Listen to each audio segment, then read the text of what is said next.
Olha, não existe assunto mais palpitante do que a disputa entre o Adam Smith, um economista escocês do século XVIII, e de Karl Marx, um economista alemão do século XIX. Atravessou o século XIX todinho. É talvez a base fundamental do pensamento do mundo contemporâneo. Por isso que a sociologia das organizações precisa entender o debate entre esses dois totens da economia política. O primeiro deles é o Adam Smith.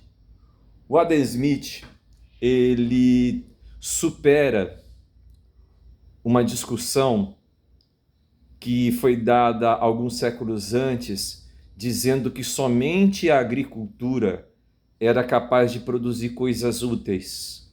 Então, da agricultura que surgia o excedente econômico. O Adam Smith, ele já viveu o século XVIII. Ele já conhece a manufatura. O que é uma manufatura?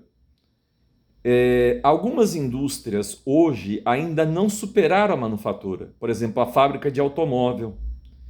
Ela tem o robô que faz a solda da carenagem do carro. Tem a pintura que é feita por robô, mas o pneu é colocado por pessoas.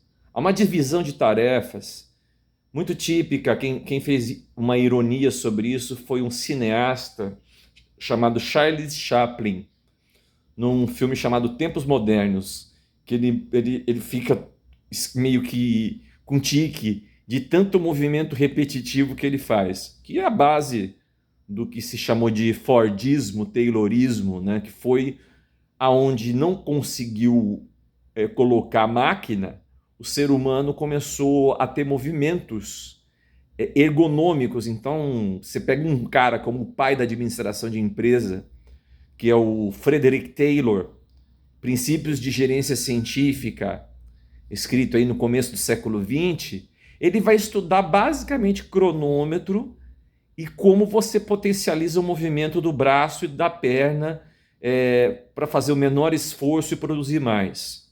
Então, o Adam Smith, ele era muito entusiasmado com a manufatura, porque ele seguia uma lei.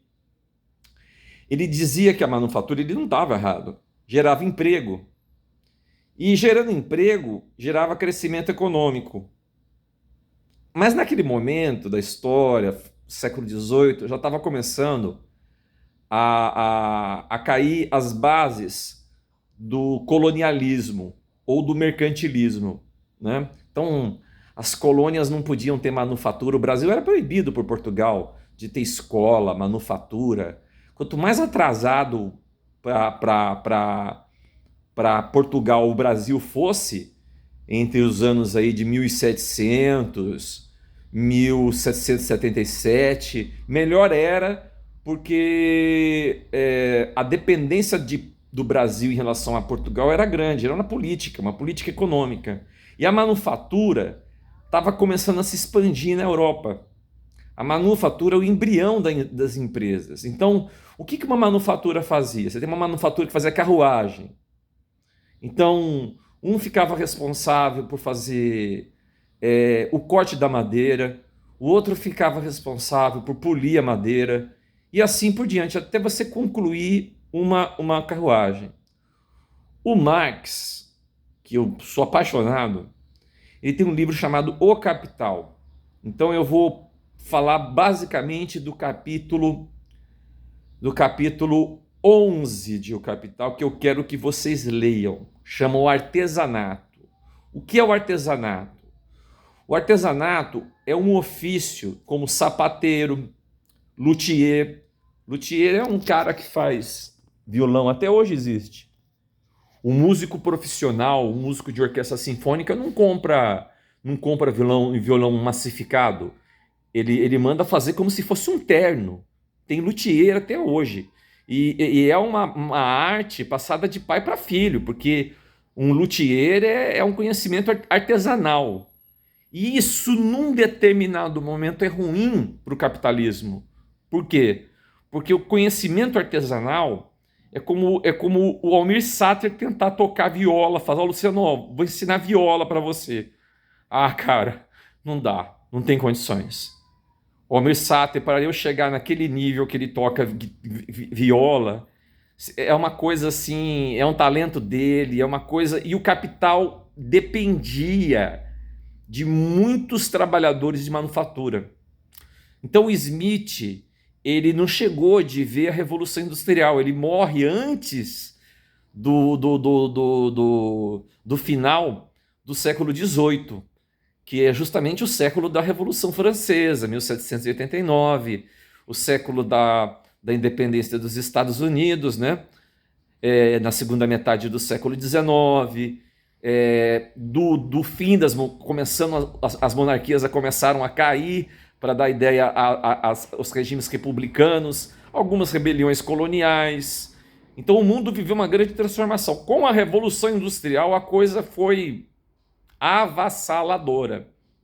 Para vocês terem uma ideia, hoje nos Estados Unidos 3% da população mora no campo. Ou seja, o campo é responsável por 3% do contingente de 350 milhões de pessoas que habitam os Estados Unidos da América.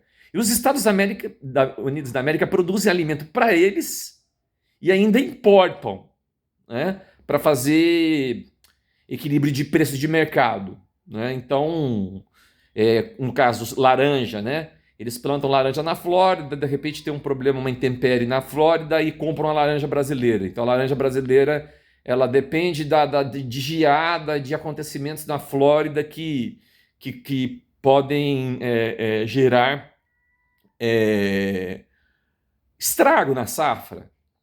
Com a Revolução Industrial a coisa muda, porque a manufatura começa a dar origem à máquina.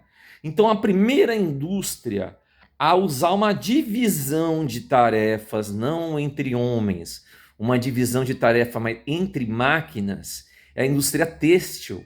Porque antes os tecidos eram feitos por teares, não sei se vocês viram, em pedal. Aparece muito em filme antigo, as fiandeiras, né? Usando o algodão para poder fazer o fio no tear, naqueles teares. E aquilo dava um trabalho tremendo, né? Era um trabalho que desgastava a perna da pessoa, né? A panturrilha devia ficar enrijecida, porque é pior do que musculação. Então, quando você teve a Revolução Industrial, o Marx ele escreveu o capítulo 11, 12 e 13 de O Capital. Eu queria que vocês lessem o capítulo 11 de O Capital, chamado O Artesanato. O que é o artesanato? É a empresa familiar, o sapateiro, o luthier, a pessoa que fazia vinho, que era ele e a família, né? Ainda existe até hoje empresas nesses de caráter artesanal aí. Você tem compotas, tem gente que faz requeijão. Eu conheci muito em Minas Gerais isso aí. Famílias que vivem em sítio fazem requeijão, vendem na estrada. Isso é um artesanato, mas é um dos embriões da empresa. A empresa ela surge dentro da família, né? Ela surge de uma divisão de tarefa na família, aonde nasce o que o Marx vai chamar no capítulo 11 de o primeiro empregado. O que é o primeiro empregado? É um filho. Esse filho observa o pai fazer o vinho, fazer o queijo. É um processo artesanal que exige paciência, exige conhecimento.